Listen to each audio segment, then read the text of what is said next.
Agir aujourd'hui pour préserver l'eau de demain. Elle est partout autour de notre île, elle ruisselle sur nos terres, elle appartient à tous et à personne à la fois.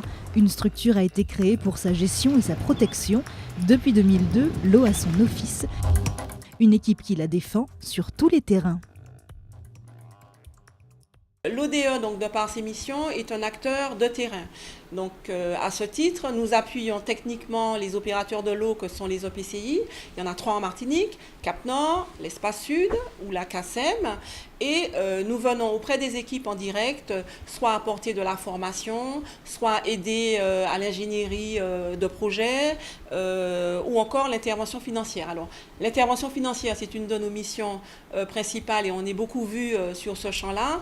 Et nous sommes effectivement en Martinique aujourd'hui le premier financeur de l'infrastructure en eau auprès de ces acteurs, qu'ils soient publics ou privés. Car si l'Office de l'eau Martinique est un établissement public local dédié à l'eau, aux milieux aquatiques et littoraux et leurs usages, tous les citoyens doivent apporter leur pierre à l'édifice. Une participation sonnante et trébuchante via la facture d'eau qui lui permet de financer des actions de préservation de nos ressources, parmi lesquelles de nouvelles techniques d'assainissement avec cette station d'épuration durable. Sa particularité, elle filtre l'eau à l'aide de végétaux. Des tests sont régulièrement réalisés pour vérifier la qualité de la filtration.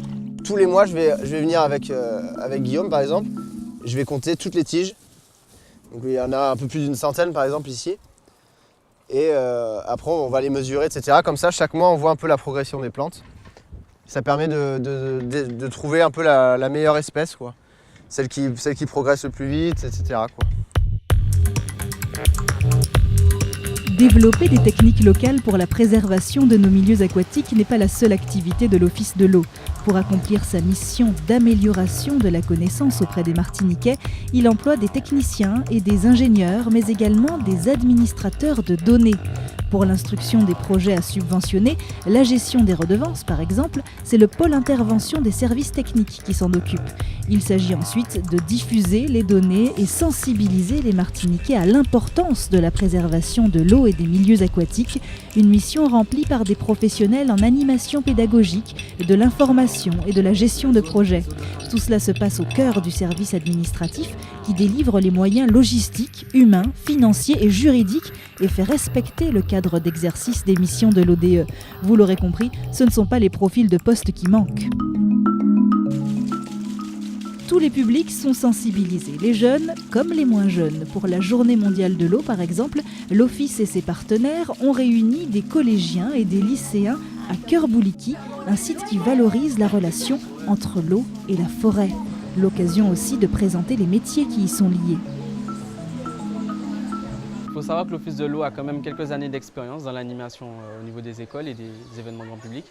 On peut constater qu'il y a de plus en plus de demandes, donc, venant des écoles notamment, qui dans le cadre de l'éducation à l'environnement et au développement durable, sont maintenant obligés de se lancer dans cette démarche-là et faire de l'éducation auprès des enfants pour changer les comportements. Il y a même des jeunes qui nous demandent en fait, de revenir plusieurs fois dans l'année pour mettre en place des projets plus réguliers. Face à une forte demande en formation et en information, l'Office mobilise ses agents pour aller à la rencontre des Martiniquais. À la nuit de l'orientation, par exemple, où les métiers et les missions de l'Office ont été présentés aux scolaires et aux demandeurs d'emploi. Il faut qu'on ait des jeunes qui soient motivés pour en apprendre un peu plus sur nos milieux, sur leur protection et sur leur ingénierie, en fait, sur comment ils fonctionnent, comment les protéger et puis comment les valoriser. L'Office de l'eau Martinique, comme tous les offices en France, doit respecter une directive cadre européenne sur l'eau pour atteindre les objectifs de préservation de la ressource en eau et des milieux aquatiques. Cependant, sur notre département, il possède ses propres spécificités. Cette directive cadre ne nous permet pas d'aborder les spécificités en climats tropicaux. Ce sont effectivement ces latitudes territoriales qui nous permettent d'agir en ce sens et d'adapter ces indicateurs à nos territoires. Une adaptation nécessaire et cruciale pour donner à notre territoire les outils indispensables à la préservation de la richesse et de la qualité de nos ressources en eau et de ses milieux aquatiques.